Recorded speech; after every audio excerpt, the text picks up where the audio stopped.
வணக்கம் நண்பர்களே. பணத்தை ஈர்க்க விரும்புகிறீங்களா? அப்படியென்றா இந்த அற்புதமான ஆலோசனைகளை கவனியுங்கள். முதலில் உங்களுடைய நிதி இலக்குகளை தெளிவாக வரையறுத்துக் கொள்ளுங்கள். உங்களுக்கு என்ன வேண்டும் என்பது தெரிந்தால் அதை அடைவதற்கான வழிகளை திட்டமிடலாம். இரண்டாவதா, புத்திசாலித்தனமாக பட்ஜெட் போடுங்கள். ஒவ்வொரு செலவையும் கண்காணியுங்கள், எங்கெல்லாம் சேமிக்க முடியும் என்று பாருங்கள். மூன்றாவதாக, உங்களை நீங்களே முதலீடு செய்யுங்கள். புதிய திறமைகளை கற்றுக்கொள்ளுங்கள் அல்லது ஒரு பக்க வருமானத்தை ஈட்டும் தொழிலை தொடருங்கள். நான்காவதா, கடனை தவிர்த்திருங்கள்.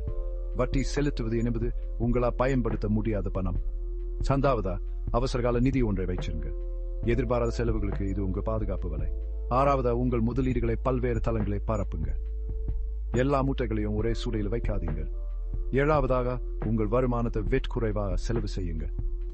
மீதமுள்ளதை சேமிக்கவும். எட்டாவதாக, வெற்றிகரமான மனிதர்களுடன் நெட்வொர்க் உருவாக்குங்கள். உங்களை ஊக்குவிக்கும் நபர்களுடன் உங்களை சூழ்ந்து கொள்ளுங்கள். ஒன்பதாவதாக, நிதி செய்திகள் மற்றும் போக்குகள் குறித்து விழிப்புடன் இருங்கள்.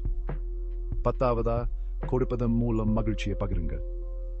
தாராள மனம் கதவுலத்தை திறக்கும் வாய்ப்புகளை உருவாக்கும். நினைவு கொள்ளுங்கள், பணத்தெரிய மற்றும் பழக்க வழக்கங்களை பற்றியது.